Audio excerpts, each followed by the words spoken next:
O reino dos céus é. A segunda faceta está no capítulo 25 ainda deste evangelho, onde a Bíblia diz que o reino dos céus será. Primeira faceta que está ligada ao ato de ceifar é que o reino dos céus é. E segunda faceta é que o reino dos céus será. E eu pergunto nesta noite: quem almeja? Quem deseja? Quem anela aqui o reino dos céus será? Levante a mão. Não, eu vou repetir porque talvez você não leu o contexto ou não conhece o contexto do reino dos céus será de Mateus capítulo 25, porque ele fala do arrebatamento da igreja. Então eu vou perguntar de novo: qual é o crente fiel, sincero, que almeja, que deseja, que anela o reino dos céus será? Levante a mão. Se você almeja, se você deseja, se você anela esta faceta do ceifar, você tem que o fazer, anelar, desejar, você tem que esperar, você tem que ter ansiedade pelo reino dos céus será, sem negligenciar o reino dos céus é. Você não pode somente focar o reino dos céus será e deixar de lado o reino dos céus é. Você tem que buscar sim o reino dos céus será, mas entendendo que o reino dos céus é uma realidade hoje. Porque enquanto o reino dos céus será, fala daquilo que será, o reino dos céus é, fala daquilo que é. O reino dos céus será, fala do arrebatamento que vai acontecer. Mas o reino dos céus é, fala de trabalhar na obra, no campo, na vinha e na seara do Senhor. Então, quando almejamos o será, nós temos que entender que a realidade que estamos vivendo é o reino dos céus é. E nesta realidade, Deus não conta só com o pastor. Nesta realidade, Deus não conta só com os pastores que ladiam na obra com o pastor. Nesta realidade, Deus não conta somente com os evangelistas, presbíteros, diáconos, auxiliares e demais obreiros que estão inseridos neste contexto do reino dos céus é. Mas nesta realidade, Deus conta comigo, Deus conta com você. E se nós olharmos na palavra de Deus, a realidade do reino dos céus ela é verdadeira desde que houve homem, ou passou a haver homem sobre a face da terra. Se você ir lá para Gênesis no capítulo 2, versículo 8, você vai ver a seguinte verdade: que Deus plantou no Éden um jardim. Notem que Deus plantou no Éden um jardim, ou seja, o Éden não é o jardim. O jardim foi plantado sobre o Éden. Se você puxar de Gênesis no capítulo 1 até a primeira vez que é mencionado o Éden, você vai ver que em nenhum momento Deus cria o Éden. Sabe por quê? Porque na tipologia bíblica o Éden aponta para o nosso Senhor e Salvador Jesus Cristo, que não tem início nem fim de dias, que não foi criado porque Ele é para todo sempre. É a mesma coisa da comparação que o escritor da Epístola aos Hebreus fala dele com Melquisedeque, dizendo que Melquisedeque não tem início nem fim de dias, porque ele apareceu do nada. Não fala a Bíblia do seu nascimento nem da sua morte. Por isso que ele é sacerdote segundo a ordem de Melquisedeque para todo sempre. Mas ainda trazendo para Gênesis no capítulo 2, versículo 8, então o Éden aponta para Cristo, e o jardim aponta para a igreja que foi plantada, que foi fundada sobre Cristo. Aleluia. Mas olha aqui, a Bíblia diz que Deus pega o homem que ele criara e o põe no jardim que foi plantado, fundado sobre o Éden. Para quê? Versículo 15 responde ainda no capítulo 2: para o lavrar e o guardar. Ou seja, era para trabalhar, não era para Adão puxar uma rede entre uma árvore e outra, deitar e ficar comendo das delícias do Éden. Não era para Adão ficar todo dia aguardando Deus voltar para ter comer, não. Era para trabalhar no jardim que Deus o colocara. E trazendo esta verdade para o texto de Mateus capítulo 20, eu vejo hoje na igreja, em meio à realidade do uma coisa que muitas vezes até entristece o coração de Deus e faz com que Deus levante profetas nesta 1/10 hora para libertar, para alertar aqueles que estão nessa situação. Porque se você olhar em Mateus capítulo 20 em relação ao de Deus, você vai ver que tem muita gente ociosa. Tem muita gente sem fazer nada na praça. Tem muita gente inerte, estagnada, infrutífera, parada. Estão na praça, aguardando alguém os chamar para a obra. Estão na praça, aguardando alguém os convocar para a seara. Estão na praça, aguardando alguém os chamar para a ceifa. Mas nesta noite, se for por falta de chamar, eu quero te lembrar que Jesus já tem te chamado, já tem te convocado, e não é de hoje. Então saia dessa ociosidade, saia dessa rotina, saia dessa preguiça, dessa paralisia espiritual, porque o Senhor da seara te chama para ceifar.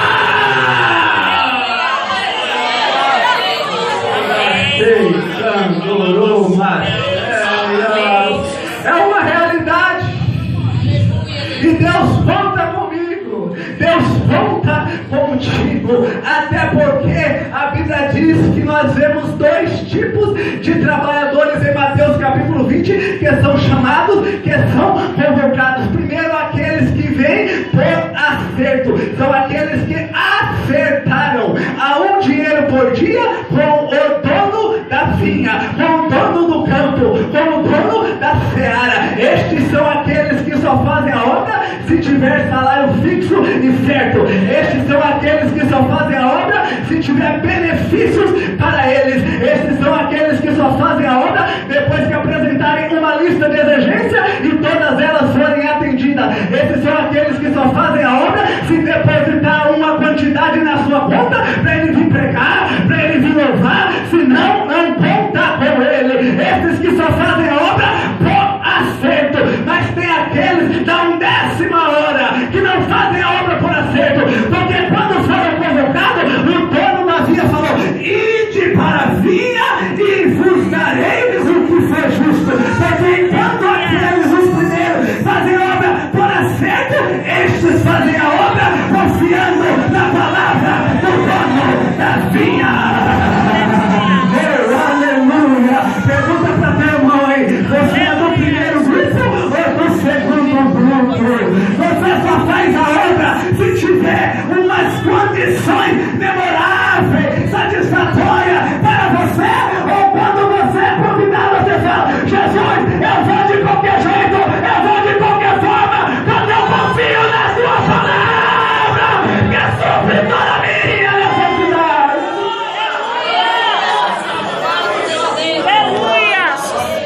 Digno é o obreiro do seu salário, mas tem aqueles que só fazem se tiver salário.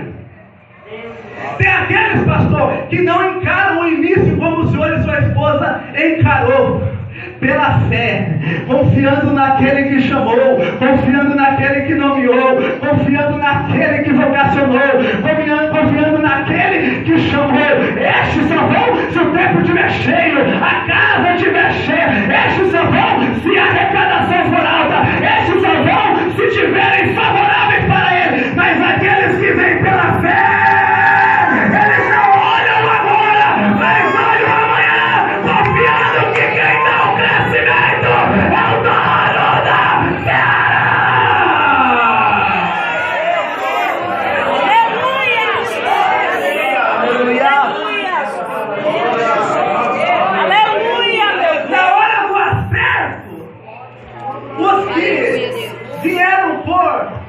por acerto, a Bíblia diz que eles foram os últimos a receber, porque a ordem foi pagar dos últimos para os primeiros, e os últimos da 10ª hora, que trabalharam 1 hora só, receberam um dinheiro, e aqueles que trabalharam o dia inteiro por acerto receberam um dinheiro também, porque isso que acertaram com o dono da seara.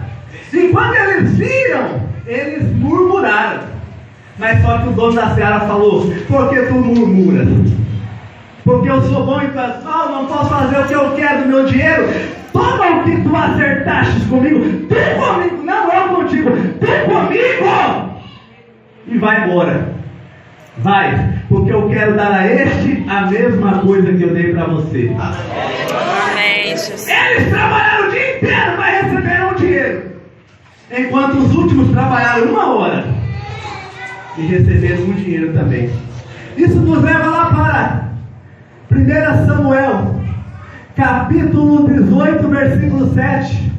Quando Davi volta da vitória sobre o gigante Golias, onde ninguém queria encarar ele, e saem as mulheres e começam a entoar este cântico: Saul matou os seus milhares, mas Davi seus 10 milhares. Mas calma aí, era a primeira peleja de Davi, enquanto Saul já tinha pelejado outras vezes contra os filisteus, contra os amonitas, e tinha dado vitória para o povo de Deus. Mas só que as mulheres deram para Saul só milhares, enquanto para Davi 10 milhares. Sabe por quê? Porque aquilo que Davi fez em 1 hora foi muito maior do que Saul fez o dia inteiro. Porque o galardão de Deus, a recompensa de Deus, não está baseado em tempo de casa, não está baseado em tempo de ministério, não está baseado em tempo de carteirinha, mas está baseado na qualidade do serviço que você presta para ele. Tem gente que está 10, 20, 30 anos na igreja, mas chega outro que em 5 anos faz muito mais do que aquele que está 10, 20, 30. É por causa da qualidade espiritual, da qualidade moral, da vontade, da dedicação. É isso que Deus vê.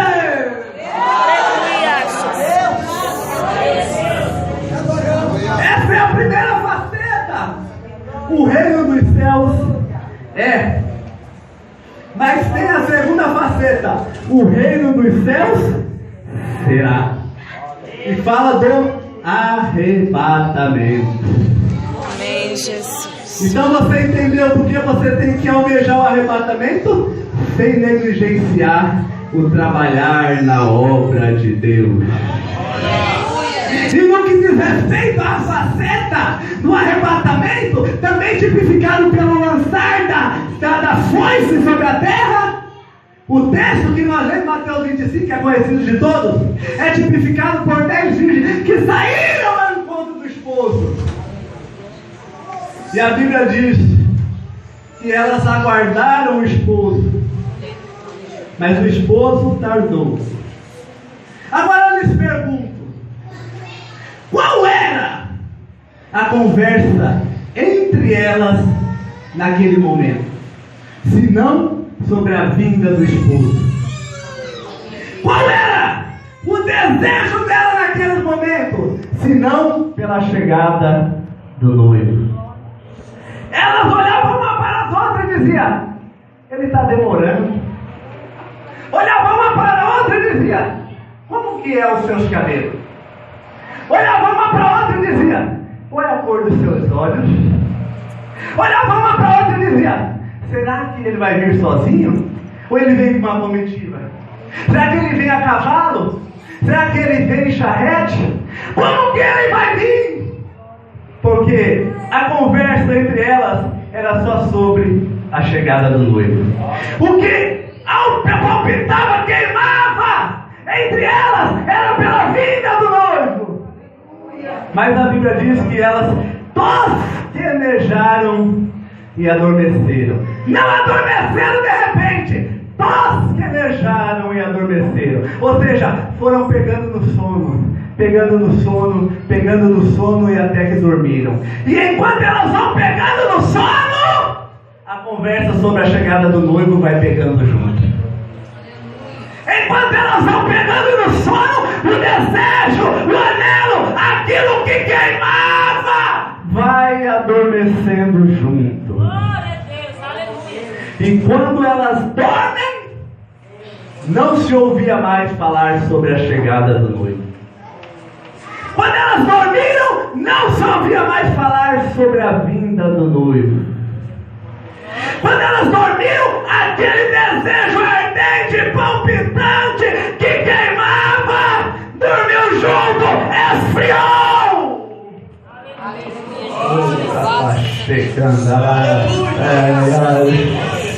Porque igreja que na realidade do será não almeja, não deseja, não busca, não prega, não ensina, não louva, não dá tema festa em relação à vida do noivo, neste quesito, tenha certeza, está dormindo. Pura cheia, solta, maia, fala-se muito hoje sobre prosperidade, é bom.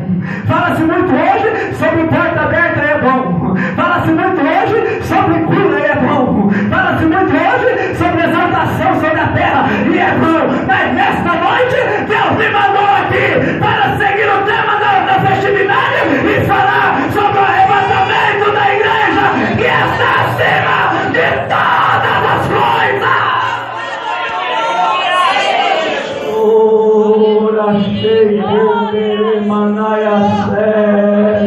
Mas a Bíblia diz: e à meia-noite ouviu-se um grito: eis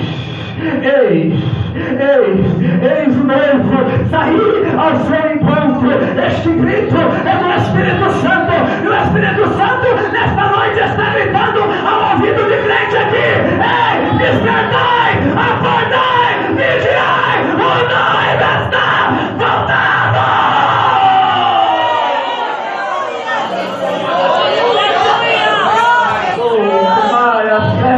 Toca no teu irmão assim, ó, como o anjo, bem aqui do lado dele assim, ó, igual o anjo que despertou Pedro e diz: acorda, teu noivo está às portas. Acorda, teu noivo está às portas. No apóstolo Paulo Romano, capítulo 13, versículo 11, lá há mais de 2 mil anos atrás, ele disse: eu digo isto conhecendo o tempo, que já é hora de despertarmos do sono, porque a nossa salvação está agora mais próxima do que quando aceitamos a fé. Desperta!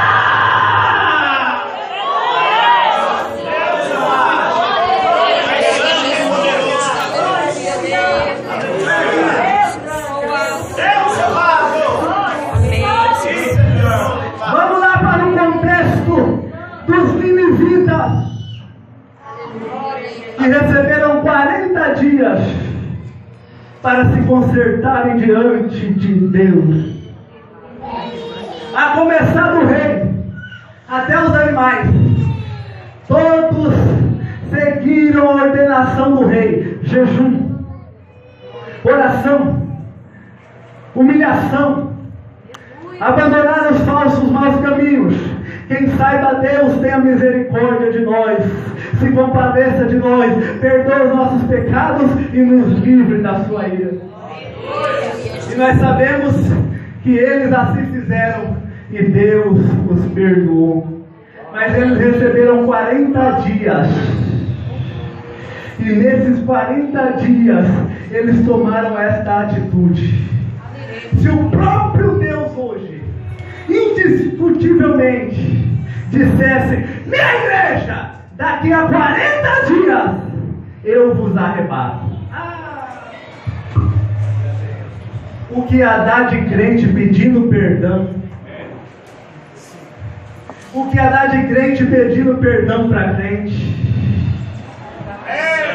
O que há dar de crente confessando pecados ocultos? O que há dar de pecadores voltando e se convertendo a Jesus? Os cultos de oração iam estar lotados.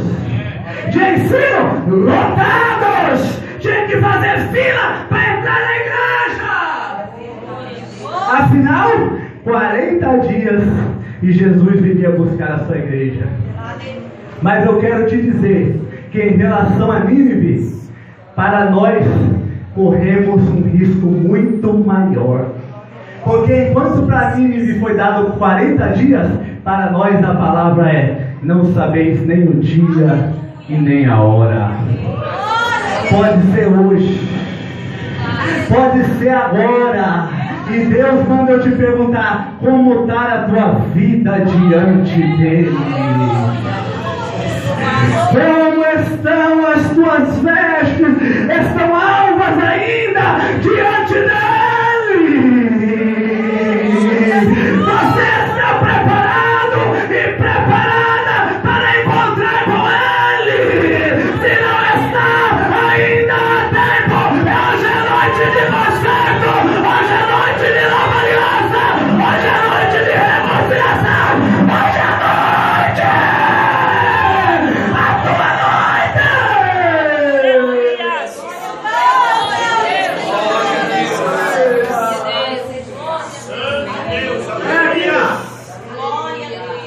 Vocês querem ver o é e o será de Deus lá em Gênesis, capítulo de número 5, versículo 21.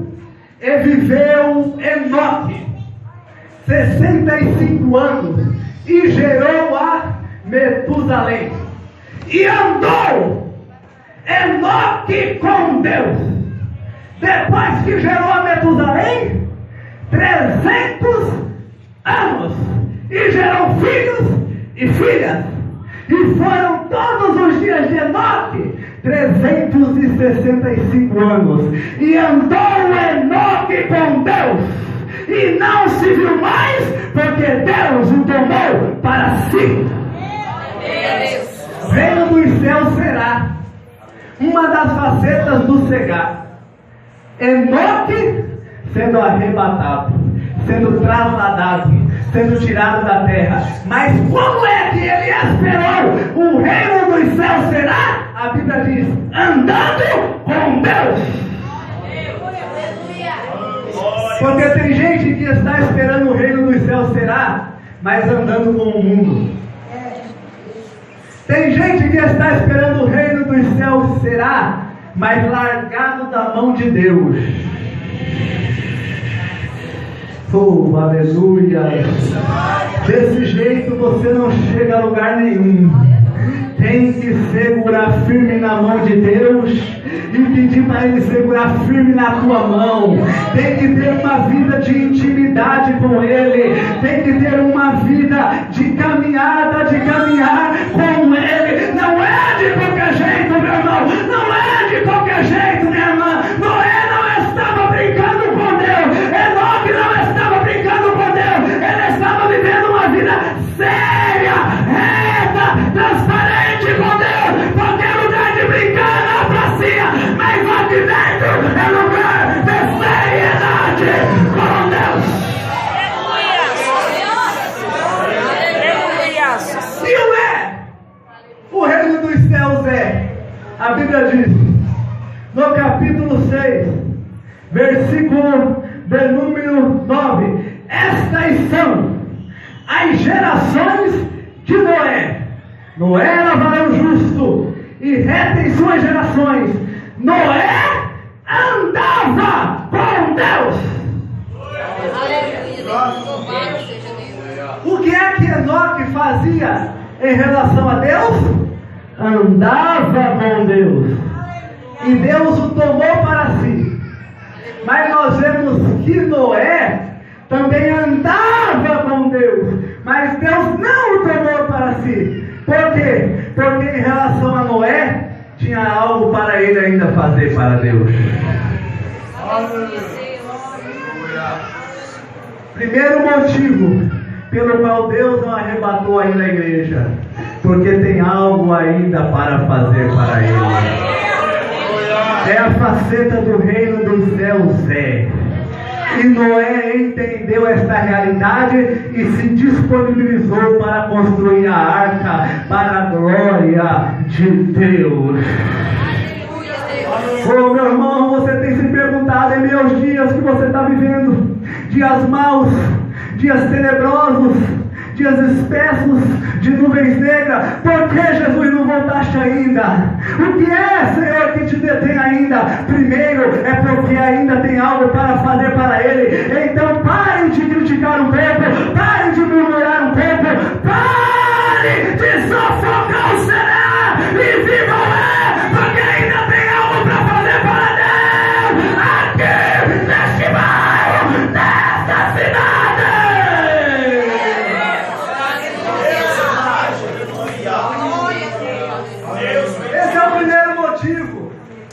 Porque ainda tem algo para fazer para Deus. Segundo motivo pelo qual Deus não arrebatou a sua igreja, porque Metusalém ainda está vivo. Porque enquanto Metusalém não morreu, Deus não mandou o dilúvio. A Bíblia diz que Enoque gerou a Metusalém, e Enoque era profeta de Deus. É só ler na Epístola de Judas, você vai ver. E o nome Metusalém significa: quando morrer, virá. Quando morrer, chegará. Quando morrer, acontecerá. E a Bíblia diz que Metusalém, por sua vez, gerou a Lameque. E Lameque, por sua vez, gerou a Noé. Quando Lameque gerou a Noé, Metusalém tinha 369 anos. É só você pegar 187 anos, que foi os anos de vida que Metusalém gerou a Lameque, e 182 anos, que foram os anos de vida para Lameque gerar a Noé, e somar, que dá 369 anos. Quando Metusalém completou 369 anos, Noé nasceu. Sabe quantos anos Metusalém viveu? 969 anos. Aí você pega 369 menos 969 dá 600 anos.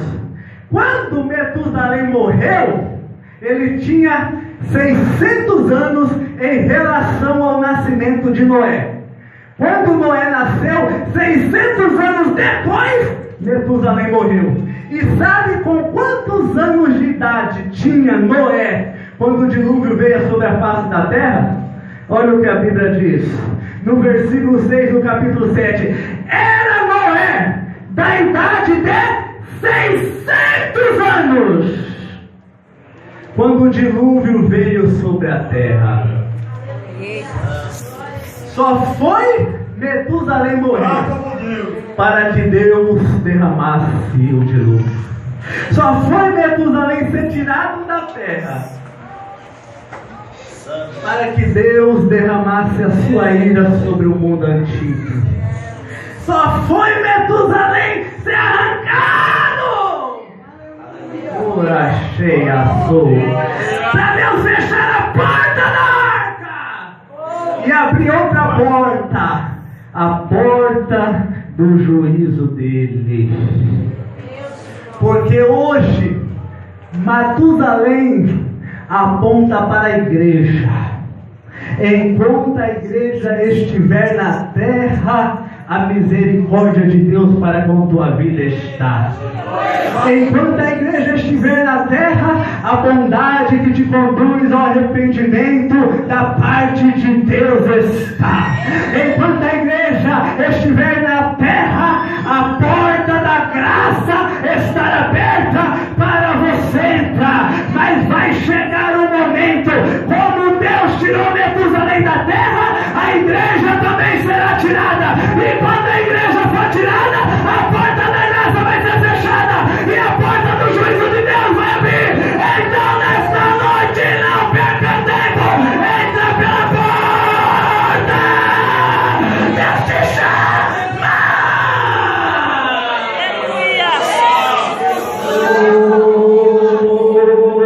Você que está vivendo fora da arca, você que está desapercebido recebido, vivendo os dias de Noé, comendo, bebendo, casando-se e dando-se em casamento. Ou seja, não está ligando para as coisas de Deus, não está ligando para a tua vida após a morte. É para você esta palavra. A porta da salvação está aberta e o Espírito te convida a entrar por ela e não perecer no juízo de Deus.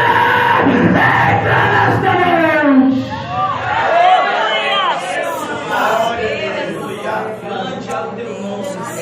Primeiro, Deus não arrebatou a sua igreja porque ainda há algo para fazer, como tinha algo para Noé fazer, o Hélio Deus. Segundo, Deus não arrebatou a sua igreja porque Metusalém ainda está aqui, que é a própria igreja, na pessoa bendita do Espírito Santo de Deus. E terceiro, por causa da longanimidade de Deus para com a tua vida. Por causa da longanimidade de Deus para com a tua alma.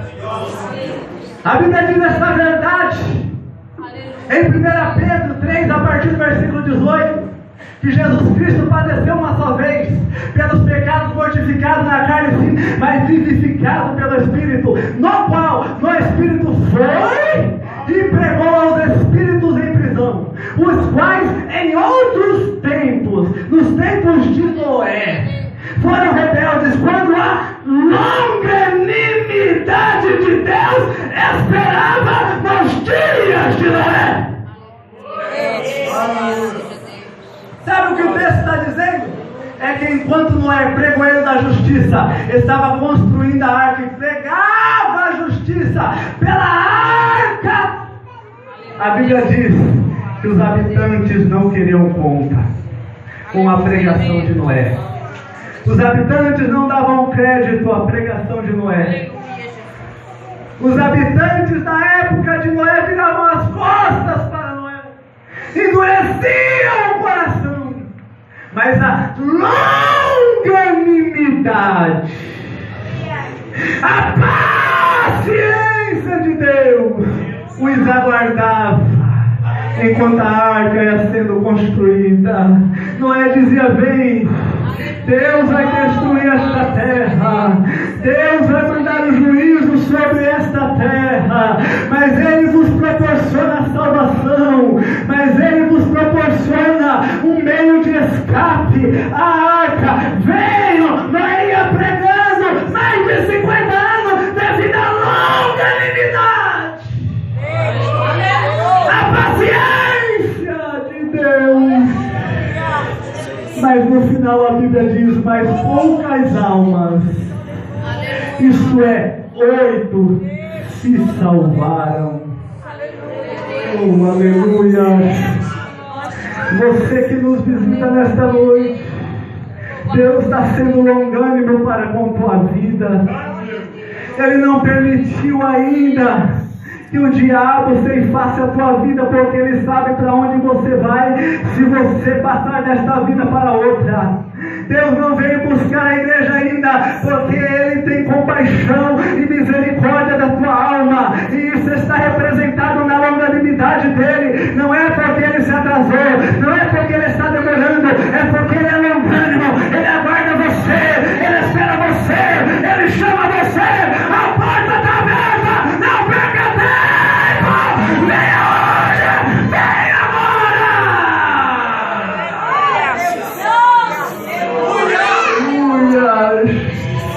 Esta longanimidade é para os que estão fora, mas também tem a longanimidade para os que estão dentro, porque Deus sabe como está a minha e a tua vida em relação ao será de Deus. 2 Pedro 3, a Bíblia diz: não ignoreis isto, meus irmãos, que 1000 dias para o Senhor é como um dia, e um dia é como 1000 anos. Deus não retarda a sua promessa, ainda que alguns a tenham por tardia, mas Ele é longânimo para convosco. Pedro não falou para com os de fora, falou para conosco. Longânimo para conosco, não querendo que ninguém se perca, mas que todos venham arrepender-se e se salvarem. Dentro da igreja, Deus está sendo longânimo para com aquele que caiu em adultério e ninguém viu. Dentro da igreja, Deus está sendo longânimo para com o mentiroso. Dentro da igreja, Deus está sendo longânimo para com aquele que está vivendo de qualquer jeito na igreja. Dentro da igreja, Deus está sendo longânimo para com aquele que está vivendo de engano na casa do Senhor. Dentro da igreja, Deus está sendo longânimo para aquele que está brincando com Deus. Dentro da igreja, Deus está sendo longânimo para com outros. Sabe por quê? Porque Ele não quer que ninguém se perca, mas que todos confessem seus pecados, se arrependam para se salvarem. Glória a Deus. Deus está sendo longânimo contigo. Ele sabe começar a tua vida. E Ele não está aqui para sentenciar você ao inferno, mas Ele está aqui para carimbar teu passaporte para o céu. Mas para isso tem que haver arrependimento, porque aquele que confessa e deixa alcança a misericórdia. Então não brinque com a longanimidade de Deus. Não usufrua muito da longanimidade de Deus, porque ela é longânima, mas ela tem um fim. Ela é longânima, mas ela vai se esgotar. Porque no versículo 10 do capítulo 3 de 2 Pedro, a Bíblia diz na parte A: porque o dia do Senhor virá.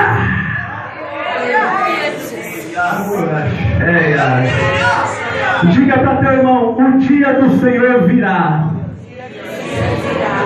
Então se volte para Ele hoje. Se volte para Ele enquanto Ele virá. Enquanto Ele virá. Enquanto Ele não vem, é tempo de conserto. Enquanto Ele não vem, é tempo de arrependimento. Enquanto Ele não vem, é tempo de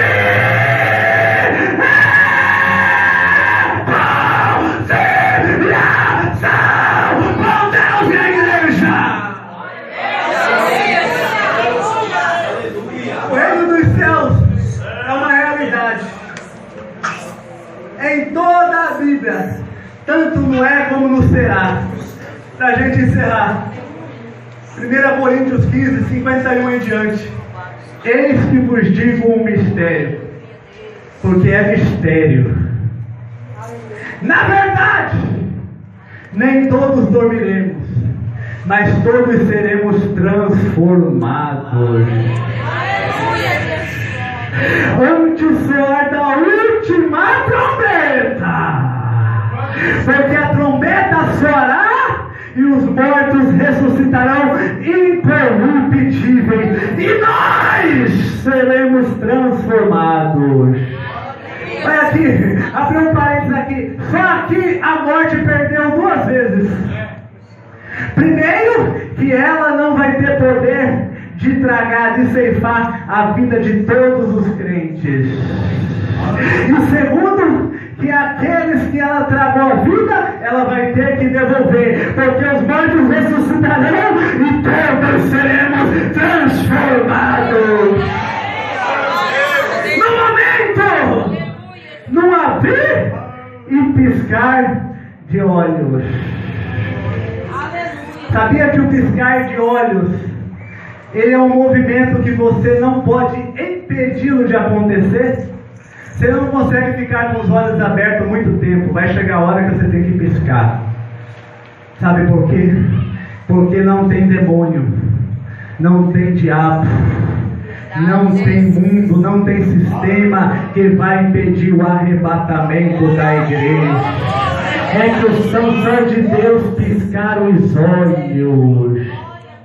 No momento, no abrir e fechar de olho, antes soar da última trombeta, porque a trombeta soará e os mortos ressuscitarão incorruptíveis, e nós seremos transformados, porque convém que isto que é incorruptível se revista da incorruptibilidade, isto que é mortal se revista da imortalidade.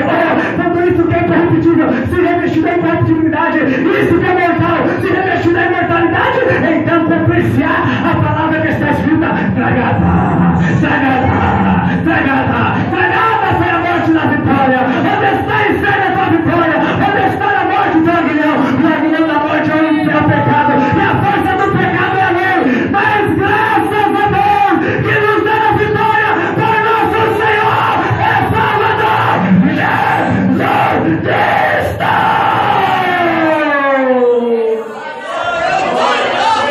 Diga comigo. Aleluia. O reino dos céus será.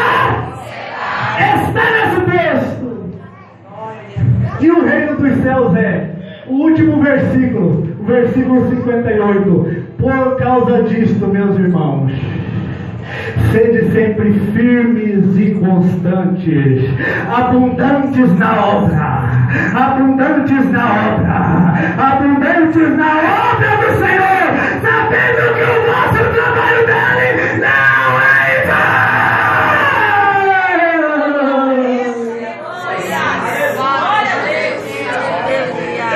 O jeito que Paulo se expressa, por causa disso, ou seja, por causa do reino dos céus será, vivamos o reino dos céus abundantemente, com firmeza e constância, porque a nossa maior motivação para trabalhar na obra, para viver a realidade do reino dos céus é porque o reino dos céus será e é uma realidade, e a qualquer momento vai acontecer.